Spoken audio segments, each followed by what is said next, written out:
Welcome to Second Take, the show that focuses on the issues behind the news. Johannesburg and New York-listed gold mining major AngloGold Ashanti sprung a surprise this week by asking shareholders to approve a spin-off of the company's international assets into a separate London-listed newco. Mining Weekly editor Martin Creamer tells us more.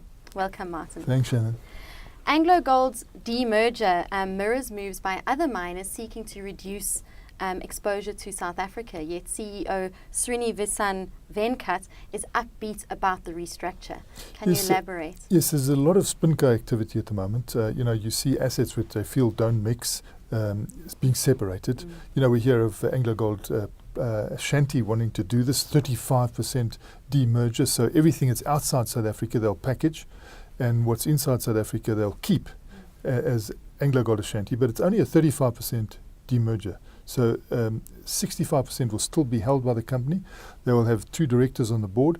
And obviously, as those shares do very, very well, they can start selling off and bringing cash down into South Africa's AngloGold operation, which needs to be capitalized. So I think from their point of view, there's a business case to be had from it, although the shares plummeted by like 14%. I think the big shareholder, Paulson in the US, wasn't happy about it. So there's a ADR listing in New York that'll stay. The ADR listing for AngloGold Ashanti will also stay. But there will be this new London listing. And I think going to London ticks the boxes if you look at what is happening with Randgold Resources there.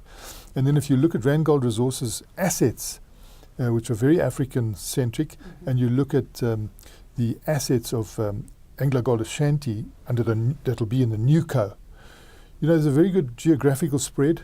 You've got the new Tropicana in Australia. You've got the new Kibali in Africa, where Randgold Resources is the manager. You've got Cripple Creek and Victor in North America. You've got good returning assets in South America. And in Colombia, you've got a long vision of a fantastic ore body. So I think the London investors will see merit in that, and there will be a re-rating of that share from the newco point of view. And then, the South African-based AngloGold Ashanti can reap the benefits of that rising share price. And at the same time, have a sort of a royalty, because if they end up with 20% at the end and 2 people on the board, that's going to be a nice share of that fast and company that seems to have good prospects to hold on to. Now, the market did react badly, but do you see this as a positive move? I see it positive for South Africa. The operations down here, we call them deep, dark and dangerous, but hopefully you need to make them less dangerous. I mean, if you see the way they're being mined at the moment, it's very wasteful. And so you need to introduce new technology. AngloGold Ashanti has been quick off the mark to come in with this new technology, but they've got like a 2.5-year window to really mine those shaft pillars. In terms of mining all the shaft pillars, no. They've got like 2.5 years on a pillar that is very, very rich. So in the short term, they've got infrastructure to get them to that pillar. They haven't really got infrastructure to get them to many of the other pillars at the moment, but definitely they can get to the one pillar. There they can prove up this technology and make a packet of money if it works. And it's on the brink, of working. So you get, normally you get a grade of about 6 grams per ton, 7 grams per ton coming out of these operations. These are mouth-watering grades that they can get out of the shaft pillar, like 74 grams per ton. So, they can really improve their grade. If you dramatically improve your grade, you cut the cost, you really put yourself in a good position. Productivity rises. This particular technology that they use can go around the clock.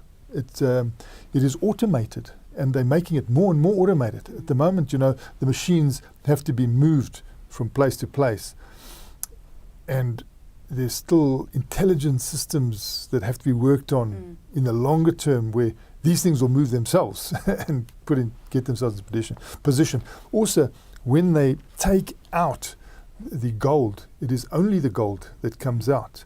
And they backfill very quickly, so Mother Nature doesn't know it's gone. And then that holds the pillar keeps its stability, it keeps its strength. So they can do that. The one problem is that it's left with a wedge, because you can imagine if you put this diameter hole in and you put them together, there's a little wedge of gold. But they've got plans to get that wedge out using a lancing system or using microwaving. So they're thinking of that. They're thinking of all the permutations. But in the meantime, in a 2.5 year stretch, they could really up their game here. And that would improve their balance sheet. They could go and raise more capital. They could do more and more on the technical front. They could really advance, which is what South Africa needs at the moment. And whether they get this full 2.1 billion or not, or whether they restructure or not, they still need capital. So the shareholders must still remember that they're going to go out there for $1 billion, come what may, even if the full package is not accepted by the shareholders. And it'll be interesting to see what happens, whether they go for it or not. But you can see a lot of shareholders have been asked this. BHP Billiton shareholders are being asked the same thing. That's 100% demerger. Yes. This is different. It's a 35% demerger. They still hold on to a lot, and they get there's a lot of upside for them. And then you've got Anglo Platinum also saying, hey, we've got all these big, deep, dark and dangerous assets to sell. We might package them together and list them. So everybody's thinking of innovative ways of doing things. From a gold price point of view, blood's on the wall. I mean, it's down. They've got to start working on it. They have cut their costs quite a lot. That hasn't helped their share price. So, if the shareholders loved it so much, why weren't they going for it? But now that they have to raise the capital, of course, the shareholders are saying, do I want to follow my rights? So the fact that they cut their costs to as fast as they could. I mean, I think the corporate costs went down 65%. There were just big percentages all over the place, and the share didn't respond. So, there must be something wrong. They've got to repackage, which is what they're doing.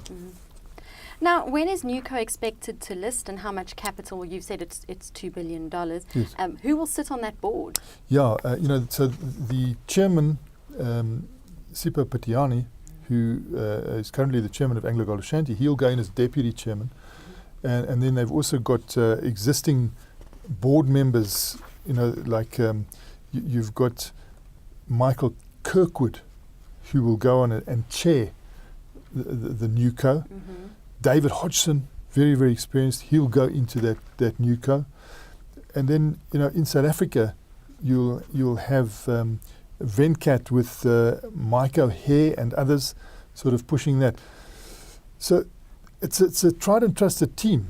Carter, Charles Carter, he's going to go in as CEO. He's very well versed with this group, really well versed. Ideal candidate to go in there. And then you get a guy like Ron Largent, who's a very good COO, and then a real fix-it man, Graham M. So I think they've got a good team there. I think that they're really putting them in the right places. And I think at the same time they're putting South Africa's interests in the right position, so that we can do more in South Africa. And it's a different type of asset. These are shallow assets that they're dealing with, newer assets, whereas South Africans are mature assets. So to separate them out, I think should excite the shareholder base. And of course, there's also Christine Raman, who we know from Sasol. That's right. She's coming on board, making sure that they hold on to the pennies. And we need a woman too. That's right. Yeah. What is it? What are you doing there? Where are the? Just to keep things have you done line. the due diligence? That's not good enough. Well, it's very exciting, and thank you very much for your insight. It's a great pleasure, Shannon. That's it for today. Join us again next week for more news analysis on South Africa's mining industry.